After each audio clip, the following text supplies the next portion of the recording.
오늘 오후 국회에서 열린 전유옥 한나라당 의원의 책 아이 전유옥 출판 기념회. 축사를 위해 단상에 올라온 정봉준 의원이 전 의원의 책을 펼치더니 전 의원이 박근혜 비대위원장의 정치력을 비판하는 부분을 읽기 시작합니다. 친박 의원들 사이에는 박 전 대표의 뜻을 헤아리느라 우왕좌왕하는 것이 널리 알려진 일이다. 그러면 박 전 대표는 제가 꼭 말을 해야 아시나요라고 단 한마디 한다고 한다. 소문답하듯 한마디씩 던지는 것은 정치가 아니다. 더구나 말하지 않아도 알아서 해라 하는 것은 그 자체가 비민주적이다. 이렇게 했는데 이렇게 너무 솔직하게 쓰셔도 괜찮으신지 제가 저까지 좀 걱정이 됩니다. 그렇다면 정봉준 의원이 조심스럽게 전한 전유옥 의원의 책에는 과연 어떤 내용이 담겨 있을까? 전 의원은 자신의 정치 철학과 의정 활동은 물론 대변인 시절 지켜봤던 박근혜 위원장의 소통 능력과 지도력에 대한 평가를 책으로 풀어냈습니다. 전 의원은 박근혜는 늘 짧게 답한다면서 뭔가 깊은 내용과 엄청난 상징적 비유를 기대했다. 그런데 거기에서 그쳤다. 어찌 보면 말 배우는 어린아이들이 흔히 쓰는 베이비 토크와 다른 점이 없어 보인다고 꼬집었습니다. 이어 전 의원은 박 위원장이 인문학적인 콘텐츠는 부족했다며 신문기사를 보고 분석하는 능력이나 해석하는 깊이 같은 것은 참으로 아쉬운 부분이 많았다고 지적했습니다. 하지만 전 의원은 저렇게까지 대통령이 되고 싶을까 싶을 정도로 박 위원장의 권력 의지는 대단했다면서 그녀에게 있어서는 권력이란 매우 자연스럽고 몸에 맞는 맞춤옷 같은 것이라는 것을 알게 됐다고 밝혔습니다. 그러면서 박근혜에게 한나라당은 나의 당이었다. 대한민국은 우리 아버지가 만든 나의 나라였다. 이 나라 국민은 아버지가 긍휼히 여긴 나의 국민이었다. 물론 청와대는 나의 집이었다. 그리고 대통령은 바로 가업, 즉 마이 패밀리스 잡이었다고 주장했습니다. 또한 전 의원은 대변인 시절 박근혜 위원장의 차에 같이 탈 수 없었던 사실을 떠올리며 운전기사와 비서관 말고는 불편한 것이다. 당의 대변인조차 불편할 정도였다. 하루 종일 같이 타는 것도 아니고 주요 행사의 일종의 수행인데 그 순간이 불편하다는 것은 그리고 나뿐 아니라 어떤 의원도 그녀의 차에 동승한 적이 매우 드물다는 것은 뭐라고 설명해야 할까? 라며 박 위원장의 스킨십이 부족하다고 비판했습니다.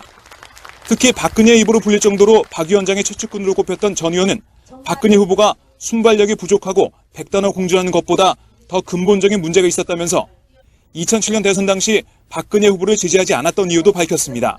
전 의원은 박정희 대통령 시절 핍박받았던 한명숙 전 총리가 박근혜 대항마였다며 모든 것을 다 떠나서 가해자 대 피해자의 구도라 나는 심각하다고 생각했다고 강조했습니다. 그러면서 전 의원은 나는 도저히 박근혜 카드로는 안 된다는 결론을 내렸다. 박근혜가 후보가 된다면 저쪽 후보는 한명숙일 것이라고 예측했다. 그것은 내게는 필패의 카드였다고 주장했습니다. 전 의원은 박정희 대통령의 딸이 이 나라 첫 여성 대통령이 되는 것이 과연 이 시대에 맞는 시대 정신인가라고 되묻기도 했습니다. 박근혜 위원장의 정치 지도력을 직접적으로 비판한 전유옥 의원의 책은 박근혜 비대위의 인적 쇄신에 대한 친이계의 반발과 맞물려 한나라당 내에 큰 파장을 불러올 것으로 보입니다. 오마이뉴스 박정호입니다. 예. 저희가 사실 얼마 전에 이제 새누리당을 탈당하셨는데 네. 새누리당 얘기를 안 해볼 수가 없을 것 네, 같아요. 네. 특히 박근혜 비대위원장 얘기를 안 할 수가 없는데 네. 사실 전 의원님께서는 그 박근혜 비대위원장의 최측근으로 불리기도 하셨어요. 한때. 대변인은 책측근이죠. 네, 그래서 아주 최측근으로 불렸는데 제가 알기로 이 사건이었던 것 같은데 그 사진 아마 뭐 직접 언급하셨으니까 네, 보셨을 네. 텐데 이렇게 우비를 씌워주는 모습이 네. 담긴 사진이었는데 네. 그때 박 위원장님이 가만히 있더라. 네. 그래서 그 당시에 내가 무슨 이 사람 그런 것도 아니고 네. 너무 충격을 받았다. 뭐 네. 그때부터 약간 돌아서게 됐다 하셨는데 뭐 그 순간 돌아서다기보다는 네. 그때는 제가 그런 생각을 했어요. 돌아서기보다는 이 사람이 전욕을 실험하고 있구나. 그러니까 이 앞에서 이렇게 있고 막 비가 이렇게 막 오는데 주변에 그때 이제 모 의원이 딱 옆에 있었어요. 제가 이름을 밝히긴 좀 뭐하지만 근데 이제 대구였어요. 근데 제 바로 앞에 있었는데 비가 오니까 이제 우비를 이렇게 써야 되는데 가만히 있는 거예요. 그러니까 옆에 있는 모 의원이 바로 옆에 오더니 저보고 빨리 우비를 씌워주라는 거예요. 근데 그때는 제가 대변인이 되고 나서 한 몇 개월 지났을 텐데 다른 그 기자들이 늘 저의 일거수일투족을 지켜보는 언론이 있었어요. 그래서 다들 그 얘기를 듣더니 카메라를 갖고 탁 모여드는 거예요. 그래서 제가 우비를 이렇게 씌워주는지를, 우비에 그 모자를. 그래서 저는 어떻게 생각했냐면 그 모자를 씌우면 저도 기자 출신이었으니까 그냥 사진을 다 찍을 거 아니겠어요. 그러면 뭐 충성하는 무술이 전용 맞아요. 상궁 전용 이렇게 나갈 게 뻔해요. 그래서 그리고 제가 꼭 씌워줘야 되지 않잖아요. 그렇죠. 저는 한 개인의 인간이고 한 개체로서의 제 자긍심과 자존심을 갖고 있는데 제가 뭐 논평 같은 거 박근혜 그 대표가 이걸 내라 하면 저야 열심히 하지만은 그러나 제가 우비 씌워주는 거는 사생활적인 면이라고 생각해요. 그리고 제가 개인적으로도 저는 제 보좌관이나 뭐 누구한테 개인적인 거 부탁하지 않아요. 네. 부탁할 때 물론 있어요. 예를 들면 제가 가방에 책이 많이 들어가지고 이거 좀 들어주세요. 하지만 제가 누가 오거나 그러면 제가 뺏어서 들어요. 왜냐하면 저는 그런 평등한 관계를 동지의 관계를 제가 지켜줘야지 그 사람들도 저를 동지로 생각하는 거잖아요. 근데 그래서 제가 안 하고 있었더니 옆에서 그냥 계속 소리를 지르는 거예요. 이 두 의원이 하나 속으로 대표님 우비 씌워드리지 뭐하냐 그래서 제가 그랬어요. 아휴 그럼 지들이 좀 해. 자기들이 좀 해주지. 근데 자기들은 안 해주고 그러니까 이런 건 여자가 해야 된다고 생각하는 거예요. 그래서 제가 안 하고 가만히 있었어요. 그때 박근혜 위원장이 그 소리 다 들었죠. 우리 조그맣게 속삭여서 다 듣는데 가만히 있더라고요. 그게 한 5분 정도 됐어요. 저도 가만히 있어요. 두 아저씨들은 막 큰 목소리로 난리를 치고 기자들은 그때 점점 숫자가 많아서 가지고 한 200여 명이 몰려들고 그래서 제가 생각을 했습니다. 아 충성심, 나의 굴복, 내가 완전히 엎드리는 거 이런 걸 보여줘야지 직성이 풀리는구나. 응? 그래서 야, 제가 그 한나라당에 들어오기 전에도 굉장히 그 유신 공주적인 거에서 비난을 해서 저는 그게 미안해갖고 더 잘해주려고 했는데 이렇게 꼭 보여줘야 되나. 그래서 제가 그러면서 제가 또 한편으로는 이 생각을 했어요. 지금 저는 정권 교체를 위해서 들어온 사람인데 그때 이제 국공합작도 장개석하고 모택동하고 하지 않았습니까? 그러면 나라를 먼저 구해야 되는데 너의 자존심을 이 나라에 대한 애국심 앞에서 무너뜨려라. 그래서 제가 정말 속으로 피눈물이 일어나는데 이렇게 일어나가지고 천천히 씌워줬어요. 일부러 천천히 씌워줬어요. 내 피눈물 나는 심정을 당신도 사람이라면은 같은 여성이라면 감지해라. 그래서 일부러 천천히 씌워줬는데 아무 내색도 없고 가만히 있더라고요. 예? 그리고 사진은 막 200명의 기자들이 몰려들어서 싹 찍고 그런 거였어요. 와, 그거 완전 천천히 찍는 이게 사실 저도 슬로우 모션으로 네. 씌워졌죠. 마치 기자들을 위해서 네. 약간 배려이기도 했을 것 같은데 사실 배려가 기자들을 위한 배려라기보다는 박근혜 대표한테 제가 천천히 씌워주면서 당신이 제 굴복하고 제가 이렇게 하는 거를 느끼면서 제발 이 나라 일이나 잘하고 당을 위해서 헌신하라고 내 자존심을 애국심 앞에서 무너뜨리니까 잘 알아서 하라고 하면서 천천히 씌워줬습니다. 일부러. 가만히 있고 아무 말도 안 하더라고요. 가만히 계세요. 아무 말도 안 하더라고요. 우리가 이렇게 보통 뒤에서 이렇게 씌우면 이렇게 괜찮다 내가 쓴다고 이렇게 할 법도 한데 하다못해 고맙다라고도 해야 되는 거 아니에요? 그렇죠. 아무 말도 안 했어요. 아유 고맙다고 막 이럴 법도 한데 좀. 아니 그리고 손이 없냐고요. 발이 없냐고요. 그렇죠. 그래서 특히 대변인으로 계셨으니까 아무래도 예. 박근혜 비대위원장과 이제 같이 다닐 일들이 참 많으셨을 네, 거 아니에요. 네. 그래서 좀 가장 큰 단점이라고 할까요? 뭐 다른 데에서 이제 충분히 장점들을 부각하고 있으니까 우리는 또 뭐 최측근에게 듣는 단점, 최대 단점이 뭐라고 보시나요?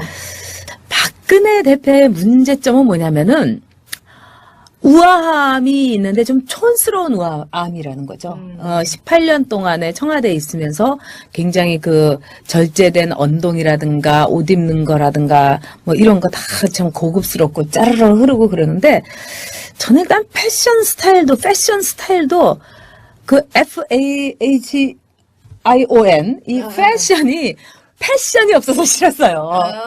네. 이 패션이라면 좀 자기의 패션에 패션을 넣는 게 참 필요하잖아요. 근데 맨날 이렇게 기세우고 그것도 맨날 똑같이 기세우고 그 다음에 이제 이 스티치 받는 것도 굉장히 고급 옷이란 느낌이 드는 게 이거는 정성이 굉장히 다 들어간 옷이에요. 응? 근데 그런 것보다는 가끔 파격적으로 누가 해주는지 모르겠네. 똑같아요, 옷 스타일이. 근데 좀 다른 디자이너의 옷도 입어보고. 그러니까 한 번은 이런 일이 있었어요. 이 보좌관이 뭐라고 하냐면 그 샴푸를 사러 가야 된다는 거예요. 네. 박 대표에. 근데 아무리 찾아도 그 샴푸가 없대요. 단종된 샴푸인 거예요. 그러니까 제가 보기에는 이제 옛날 청와대에 있을 때 이제 썼던 뭐 예전에 나온 샴푸 있어요. 뭐 유니나라든가 뭐 아모레 프로틴 샴푸 이런 거였을 거예요. 근데 그런 건지 뭔지 모르겠는데 그 샴푸가 없대요. 그래서 제가 아니 요새는 저는 별로 이제 써보지도 않았지만 샘플은 얻어봤지만 아베다라든가 또 우리나라의 여 샴푸라든가 얼마나 좋은 샴푸가 그때는 이제 여 샴푸나 그건 안 나왔지만 아베다 나왔을 때였어요.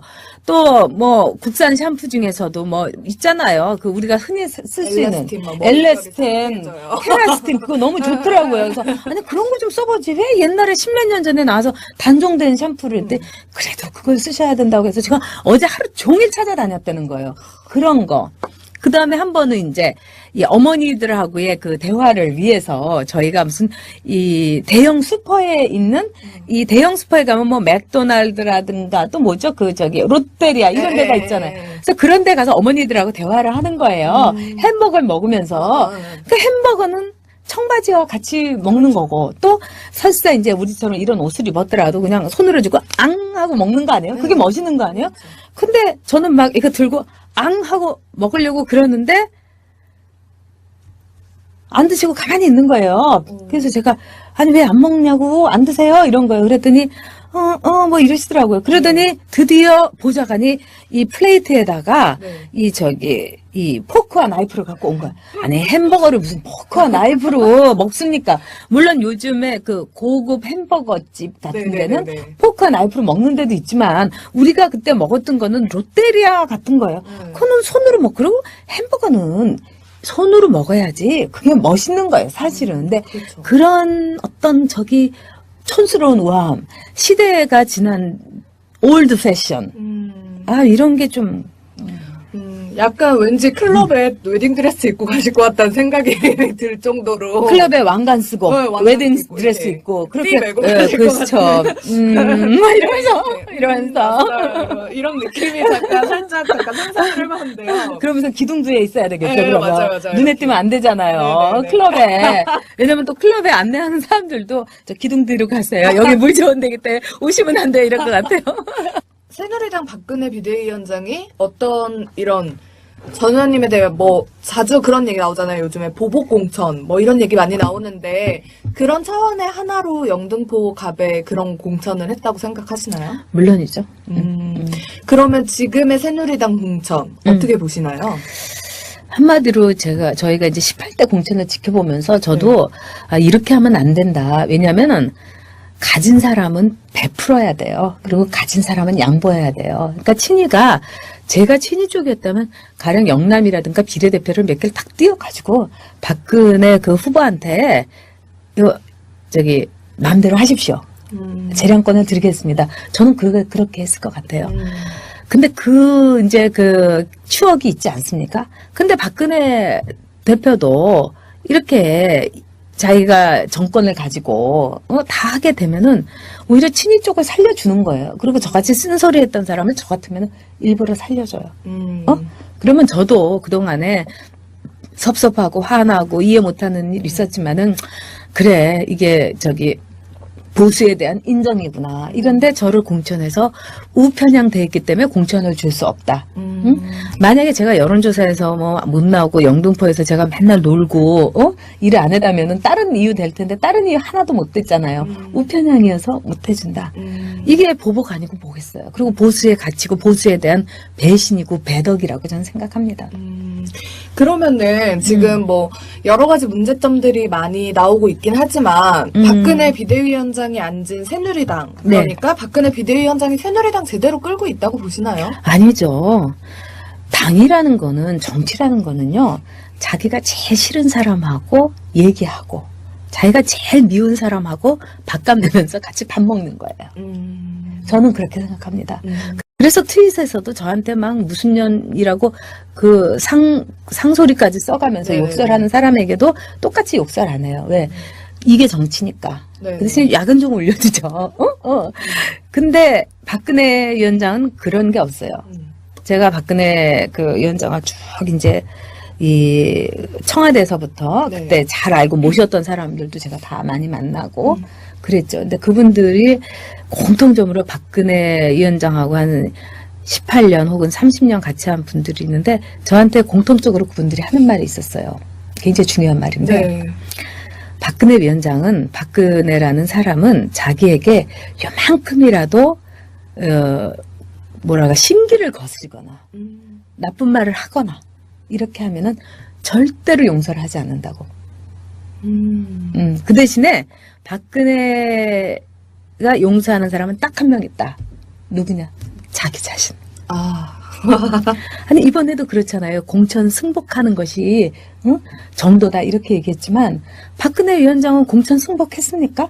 응? 그때 친박들이 공천에 불복을 해갖고 다 나갔잖아요. 그때 살아서 돌아오라 이렇게 얘기하면서 같이 사진 찍고 다 이러고 그 다음에 한나라당에 대해서 투표 그 동료 뭐 유세 하나도 안 하고 자기 지역구로 딱 전에는 지역에 있지도 않았는데 딱 3주 동안 딱 박혀가지고 아무 말도 안 하고 이게 공천 승복한 거냐고요. 살아서 돌아오라고 하고 그 다음에 너무 잘 됐다고 얘기하고 그러면서 어떻게 친이들에게 공천 승복하라고 합니까? 원칙과 정도를 아는데 저 같으면 제 자신이 용서가 안 될 것 같은데 저는 제 자신은 용서를 잘 안 하는 사람이에요. 솔직히. 응? 다른 사람은 용서 잘해도 박근혜 위원장은 다른 사람 용서 안 해요. 그렇지만 늘 자기 자신은 용서 많이 하죠. 아니 저 탈당한 거 가지고 친박들이 뭐라 그러는데 박근혜 위원장은 탈당 안 했어요? 탈당해갖고 당까지 만들었잖아요. 그리고 복당하면서도 거기에 대해서 뭐 유세 비용이라 해서 돈도 받고요. 저를 어떻게 비판을 합니까? 그래서 사실 좀 약간 공주과라고 해야 되나요? 그런 느낌 좀 많이 드는데, 제가 이거는 꼭 한번 궁금해서 물어보고 싶었는데, 누구 물어볼 사람이 없어가지고 제가 못 물어봤어요. 근데 언론 쪽에도 계셨고, 대변인도 지내셨으니까, 네. 한번 제가 물어볼게요. 네. 제가 궁금한 거예요. 네. 그 박근혜 저희 비대위원장한테 질문을 할 수 있는 기자가 네. 정해져 있다. 그래서 이 기자의 질문이 아니면 네. 답변을 하지도 않고 질문을 받지도 않는다 일체 그런 얘기가 있어요. 어떻게 좀 그런 제가 거 있나요? 대변인일 때는 제가 이제 제가 다 이제 답을 해줬어요. 그러니까 기자들이 직접 전화를 못 해요. 그러니까 저를 통해 갖고 하면 제가 전화하면 제 저자는 잘 받아줬어요. 그리고 이제 그래서 제가 이제 그 중간 통로를 해서 활발하게 했죠. 그리고 네. 저는 이제 늘 기자들을 자주 만나야 된다. 그게 국민들에게 전달되는 이런 거다. 그런데 굉장히 그 사람을 많이 가리고요. 그 호오가 너무 이제 드러나는 그런 성향은 있습니다. 근데 저는 더 기가 막힌 게 제가 대변인을 물러나고 나서 보니까 기자들 중에도 이제 친박 기자가 있어요. 그래가지고 한 번은 어떤 기자가 이제 좀 답하기 껄끄러운 질문을 하니까 그 친박 기자가 그런 질문을 뭘 하냐고 이러면서 기자가 그 기자들을 막 제낀 거예요. 근데 그 기자는 한때가 아니라 친박으로 너무너무 소문이 많이 났고 또 친박 의원이 아무개 배지 달아줘야지 이렇게 해서 다 출마하는 줄 아는 그런 기자였는데 지금 소식이 없더라고요. 그러니까 약속도 안 지킨 것 같아요. 근데 그 정도로 기자 중에서도 친박이 있어서 그러니까 친박 기자들하고만 이제 이 통로를 했던 건 사실이죠. 예. 그러니까 그 기자가 마치 기도까지 본 거예요. 그래서 제가 그 얘기 듣고 이건 기자가 아니다. 기자 그렇게 하면 안 된다. 제가 개인적으로는 그 동료 분들한테 얘기는 했죠. 예. 이제 봤네요. 요즘 트위터에서 네. 조갑재 기자와 제가 보수 분열을 한다고 하는 분들이 계신데 어떻게 생각하시는지요? 보수 분열은 누가 하고 있다고 생각을 하시는지 물어봤어요. 일단은 보수 분열을 하는 분들에게 제가 말씀드리고 싶은 게 네. 새누리당에 대해서 물어주세요. 보수 정당이냐고. 새누리당이 보수의 색채를 지우기 위해서 얼마나 애를 썼습니까? 강령에서 보수도 뺐죠. 포퓰리즘과 맞서는 것도 보수 색채가 난다고 해서 그것도 뺐죠. 저처럼 우편향이라고 해서 보수색이 너무 강하다고 해서 공천도 안 준 게 공식적인 이유였죠. 그 당이 어떻게 보수 정당이에요? 제가 보니까 새누리는 보수 분열이 아니라 보수의 뿌리를 싹 뽑아버리려고 한 보수 파괴당이에요. 그렇기 때문에 저는 새누리 아니라 뭐 헛누리라도 보수를 한다고 하면 거기 남아 있었을 거예요. 저는요. 사실은. 근데 보수 정당이 아니라고 하는데 거기에 있을 수는 없죠. 왜냐하면 저는 보수의 가치를 위해서 보수 정당이 꼭 필요하다는 생각에서 2004년에 탄핵에 폭탄을 맞은 한나라당에 들어온 겁니다. 그렇다면 전 당연히 제 가치를 위해서 당을 떠나는 건 당연하고요. 그러니까는 보수 분열의 이게 아니라 보수의 재생산, 보수의 확산, 보수의 재건을 위해서 들어온 거고요. 그리고 보수 분열의 책임이 아니라 보수 파괴라든가 보수의 싹을 잘라버리기로 한 그 책임은 박근혜 위원장, 그다음에 쇄신파, 김종인, 이상돈과 같은 비대위원들에게 있다고 봅니다. 그러면 어떻게 보면은 그 의원님이 계시던 한나라당, 그러니까 보수 정당이었던 한나라당, 이 새누리당으로 이름을 바꾸고 보수가 아닌 게 됐단 말이에요. 네.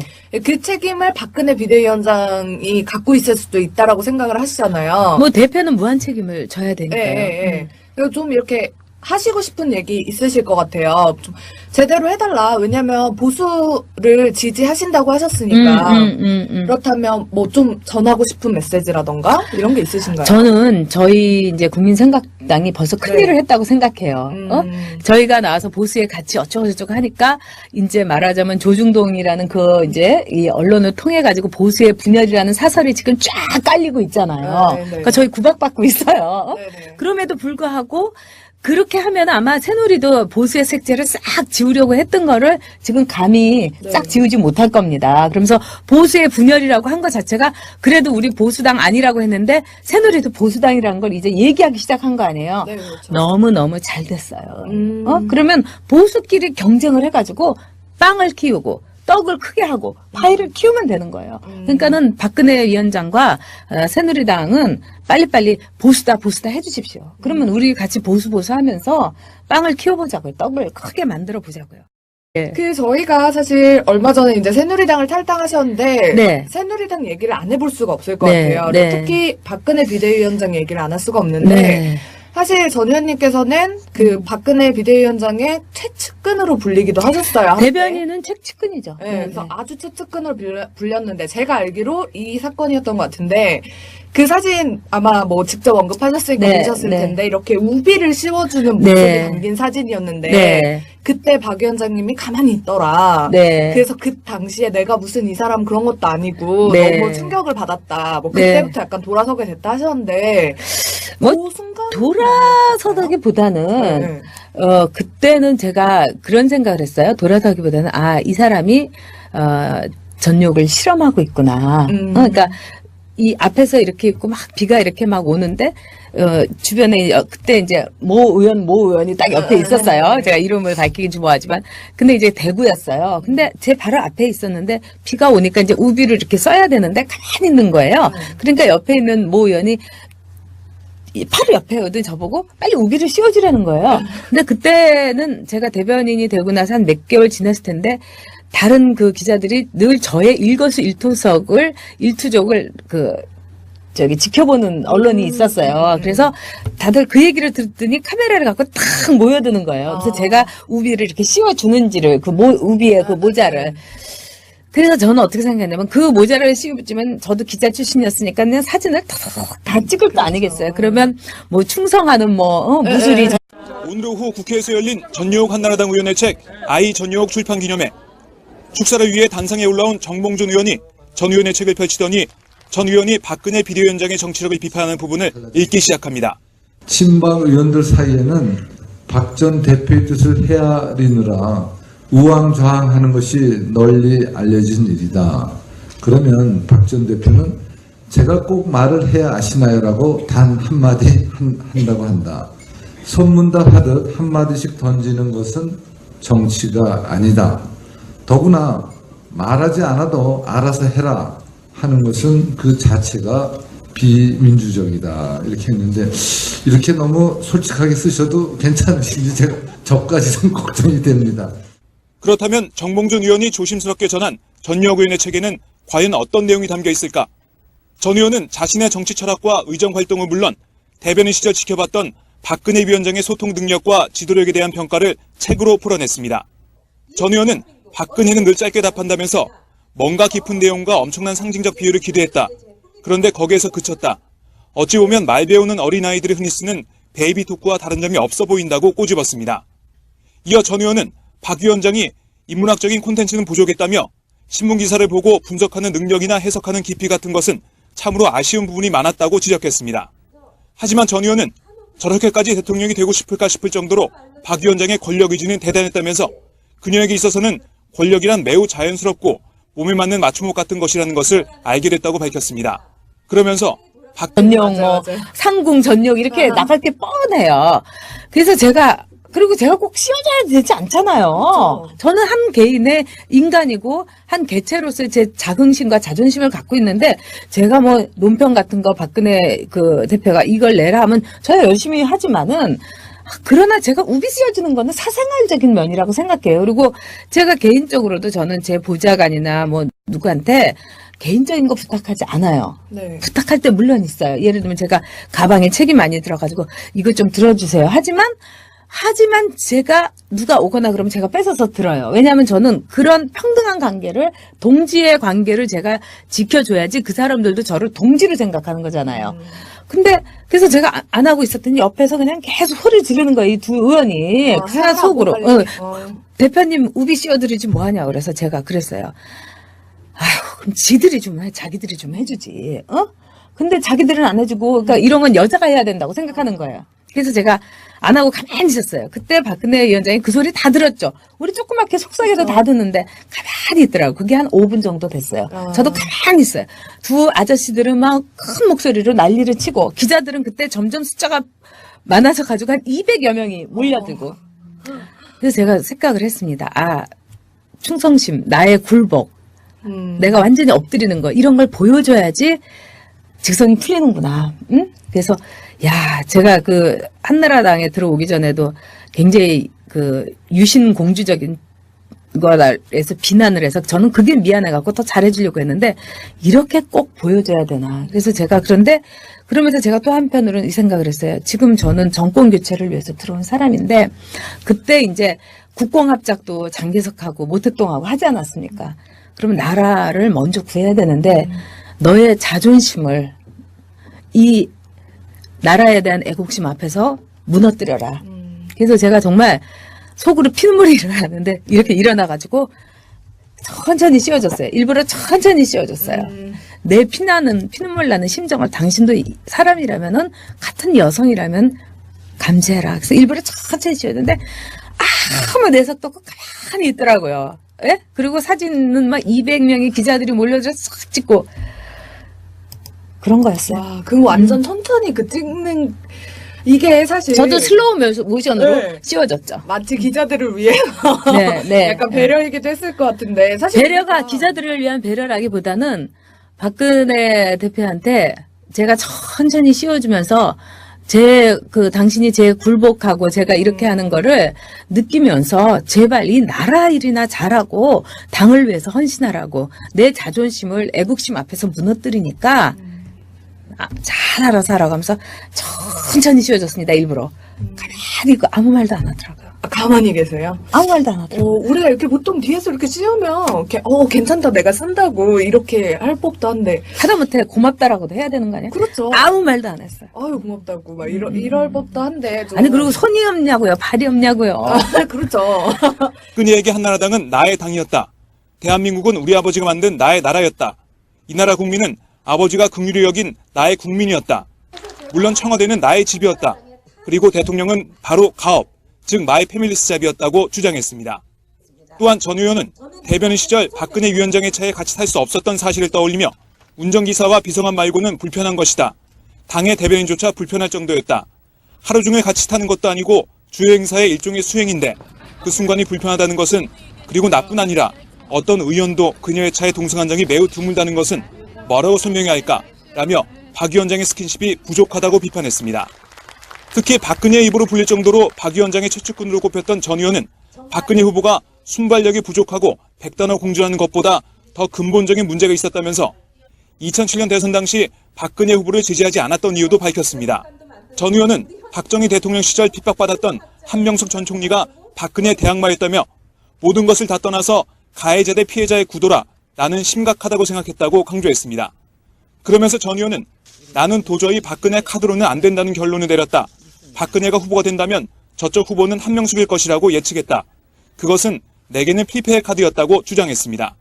전 의원은 박정희 대통령의 딸이 이 나라 첫 여성 대통령이 되는 것이 과연 이 시대에 맞는 시대정신인가라고 되묻기도 했습니다. 박근혜 위원장의 정치 지도력을 직접적으로 비판한 전유옥 의원의 책은 박근혜 비대위의 인적 쇄신에 대한 친이계의 반발과 맞물려 한나라당 내에 큰 파장을 불러올 것으로 보입니다. 오마이뉴스 박정호입니다.